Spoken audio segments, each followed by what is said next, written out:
The first production Model 3 is complete, a touch of corporate restructuring happening, an odd Model 3 rolling down the road, and comic relief to start the week. Here is Tesla Tidbits episode number 265 for July 10th, 2017. The first story is an obvious one, as 15 months of waiting ended with the production of the very first saleable Model 3. I could have had my pick of sources for this one, but I'm using the great folks at Teslarati as the source for this story. Elon tweeted out a few photos of the black first production Model 3 on Saturday, and we learned some backstory behind the car. A quick Tesla history lesson here for anyone that isn't in the know. Elon owns the first production Roadster and Model X, but not the first production Model S. That vehicle belongs to Steve Jurvetson, a member of the Tesla board of directors and an investor in the company. The policy is essentially the first person to put the full cost of the car down gets number one. In this instance, again, that was not Elon. It was Ira Ehrenpreis, another member of the Tesla board of directors. But Ira gifted the rights to Elon as his 46th birthday present. Congrats to everyone in getting the first car off the line. Next story is courtesy of Electrek. There was some confusion to this one, as our favorite leaker from Reddit, Elon's Velvet Jacket, posted that immediately many Tesla stores would be closed. Now, this didn't really jive with Tesla goals of opening more and more locations. Electrek did some digging and came up with this. The devil is in the details. Tesla operates several distinct location types. The small stores inside malls, stores that include service centers, and dedicated service centers. There are also some new dedicated delivery centers that perform none of those functions and just deliver cars to owners as well.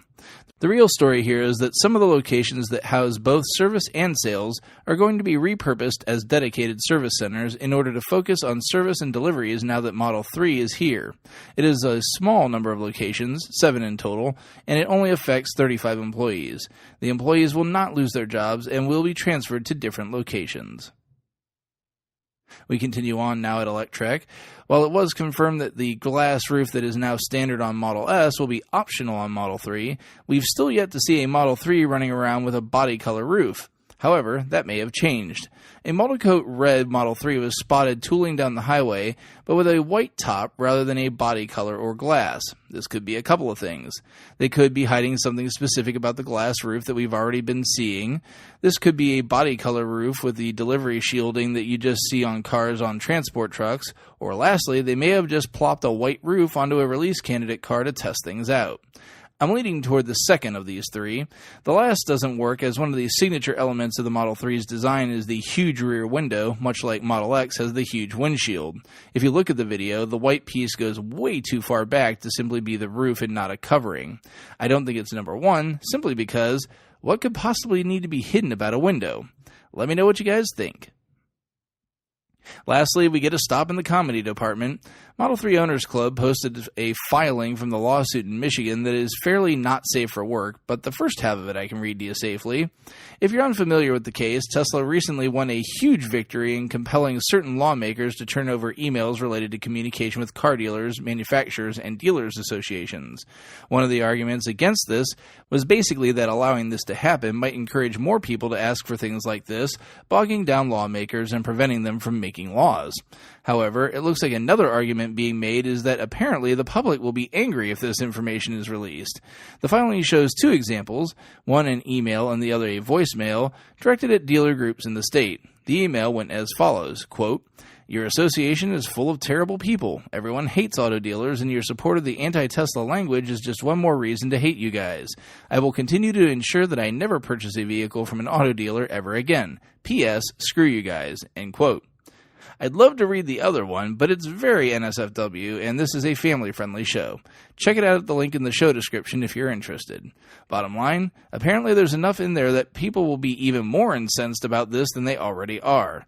As this goes on, this looks more and more like a huge win coming for Tesla, but where politics and money merge, nothing would surprise me here. You can find the links to today's full stories in the show description. This show operates on a value-for-value model. If you get some value out of what I do each day, please consider supporting me at patreon.com/Tesla Tidbits. Thanks so much to super patrons John Waltar, Drew Schuyler, John Waller, Mark and Sarah Thomas, Ryan Scarborough, Lee Sweet, William Henry Crew III, and Dory Guberman.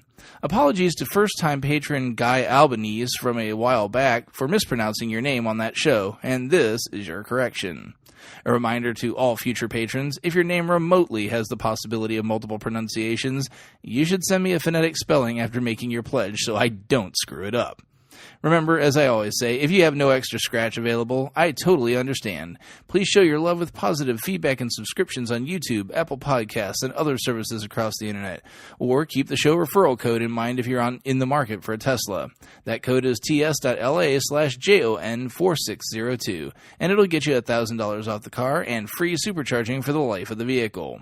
That's it for today. If you have feedback for me, the best way to be heard is to tweet at Tesla Tidbits. I'll see you all back here again tomorrow. Until then, keep it charged and hit the road.